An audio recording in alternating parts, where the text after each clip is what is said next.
Hello there, Phil. How you doing? It's awesome to see you go all in at this first, I don't know if the first task, but this task I've given you. Concept-wise, what you're doing now is extremely interesting because you are utilizing a scale and playing rhythm using that scale. We've sort of strayed from the riff-based or chord-based approach, and we now have a diatonic or scalar approach to playing rhythm guitar, and you're soloing on top of it. So that's extremely interesting, and it's gone super fast. It just happened in a week. Very cool. Now, more specifically, I'd like to address what you're playing here. There is something here that makes what you're playing sound like atonal jazz. So basically, super experimental, and it's just like a floating, very tension-filled harmony. And I'm not sure, maybe your guitar is a bit out of tune, or maybe are you hitting some other note than in the minor scale, than the A minor scale? I'm not sure. Either way, you can make the minor scale sound very outside and atonal, and that's what I'm going to speak about today, and pretty much how to avoid that, because the way I know you are not into atonal jazz. If that was your big thing, then I'd just say hooray, keep on going. But since you're into like rock and Joe Satriani and stuff like that, that's kind of easily digestible music. My suspicion is that your end goal is not to play atonal jazz, but please correct me if I'm wrong. So anyhow, here's how to play atonal jazz and possibly how to avoid it. The thing is, there are some chords and note combinations in this minor scale that sound very outside. Now, that doesn't mean we should avoid them. On the contrary, that is what gives the minor scale its tension, and people like Joe Satriani use it all the time. But it's a matter of how we use it. Tension notes are there to create tension. They are not there to provide like the sustained basic harmony, because if you do that, you're gonna get into atonal jazz territory. So what this means is that I've given you several chord shapes that do sound a bit outside, and I've encouraged you to play it. So you're doing it all by the book. But what I haven't done is kind of nuance this advice and explain exactly how to play it. And that's what I'm going to attempt to do here. Typically, you don't want to sustain this chord. This chord wants to go somewhere, okay? So what you should do, you should land on a nearby chord that doesn't sound like super jazzy.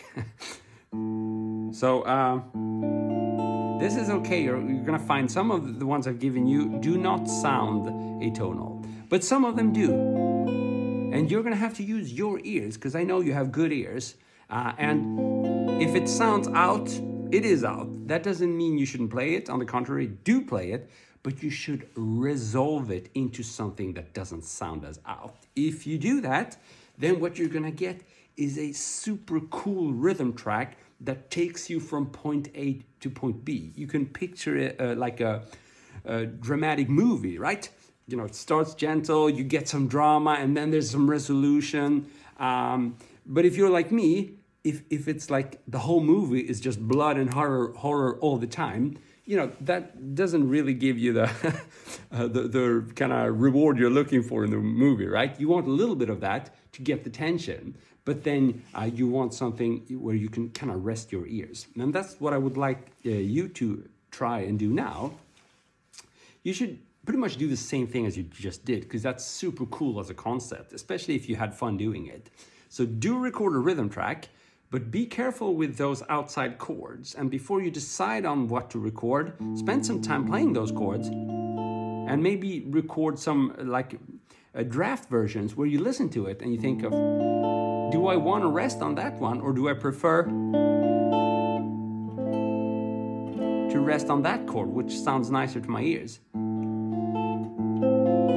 Ooh, that one wants to go somewhere. Or, okay, So I know that, as I said, you have very good ears. So listen to those chords and try, you can just randomly add like an ending chord and see if it sounds better. So if you're like, is this good or bad? Oh, no.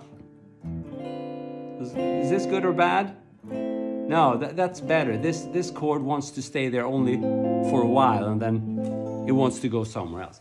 That's the kind of thing I want you to try now. And I think your end goal, you can get experimental if you want to, but I think your end goal should be to play stuff that is pleasing to your ears. And your ears are going to correct you, I'm pretty sure, if you rest for a long time on those kind of wobbly and weird chords. You should play them.